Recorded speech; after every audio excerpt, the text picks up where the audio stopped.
Ambassador Keela of the Galactic Classification Committee had spent decades cataloging worlds across known space, but Earth's designation as a Class 12 Deathworld, the highest possible rating, still seemed conservative after reviewing the planetary data. Any world that produced the humans required the most extreme caution protocols. So when Captain Rodriguez of the Earth delegation requested permission to bring a cultural ambassador to the Intergalactic Peace Summit on Nexus Station, Keela had expected another example of humanity's incomprehensible resilience. Perhaps a heavily armed soldier, or one of their notorious athletes, who could shatter bones with casual movements. She had not expected Captain Rodriguez to arrive carrying a small, furry creature in a transport container. Distinguished delegates, Captain Rodriguez announced to the assembled representatives of 43 civilizations, "I'd like you to meet Whiskers, Earth's official cultural ambassador." Keela's sensory tendrils recoiled as the container opened, revealing what appeared to be a compact predator with retractable claws, needle-sharp teeth, and eyes designed for hunting in low light. The creature's electromagnetic signature screamed, "Apex Hunter," to every scanner in the room. "By the void," whispered Counselor Vex High of the Crystalline Hegemony, "the humans have brought a Deathworld apex predator to a diplomatic gathering." "Actually," Captain Rodriguez said, with that unsettling human expression called a smile, "Whiskers is what we call a house cat. He's basically a pet." The translation devices throughout the chamber struggled with the concept. The Zentorian delegate's mandibles clicked rapidly as his neural processors attempted to reconcile apex predator with pet. "Captain Rodriguez," Keela managed, "surely you don't mean to suggest this creature is domesticated?" "Oh, completely," Rodriguez confirmed, reaching into the container. "Watch this."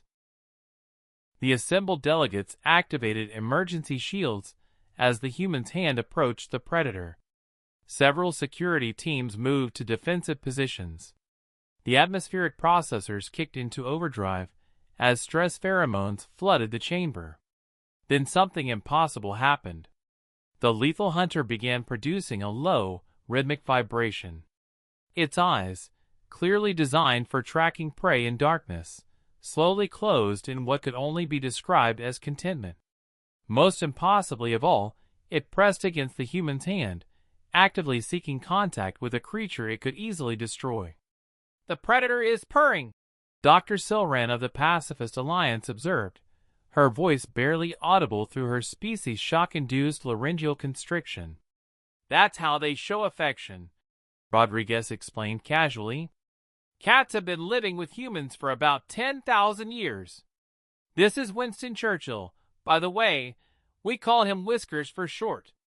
He's named after a famous human leader." Counselor Grixtel of the warrior caste leaned forward, his battle-scarred carapace gleaming under the chamber lights. "You named an apex predator after a military commander? Well, Churchill was more of a politician, but yes. Whiskers here rules our household with an iron paw. He decides when we sleep, when we wake up, and what furniture we're allowed to use."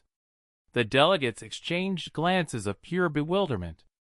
Keela's voice trembled as she asked, "Captain, are you telling us that this Deathworld predator controls human behavior?" "Pretty much," Rodriguez nodded. "He also judges our worthiness based on our ability to operate a can opener and provide adequate lap warmth. We're basically his servants." As if to demonstrate, Whiskers opened one eye and emitted a short sound that their translators rendered as a demand. Rodriguez immediately began stroking the creature's fur in a specific pattern. "See?" He wanted chin scratches.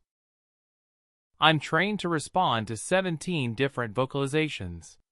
Elder Morthak of the Ancient Council, who had witnessed the rise and fall of civilizations, spoke with trembling reverence.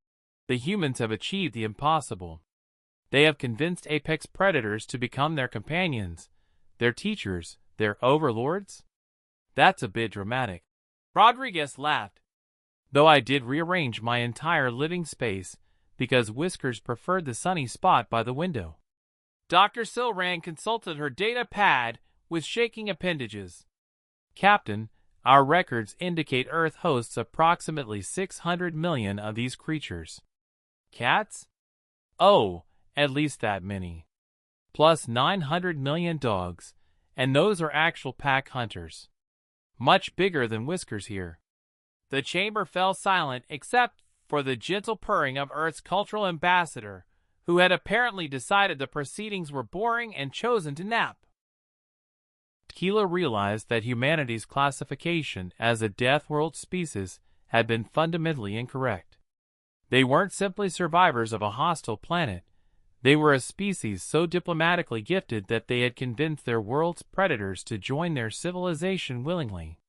As she watched Captain Rodriguez carefully adjust his position to avoid disturbing his sleeping cultural ambassador, Tequila wondered what other impossible alliances humanity might forge among the stars.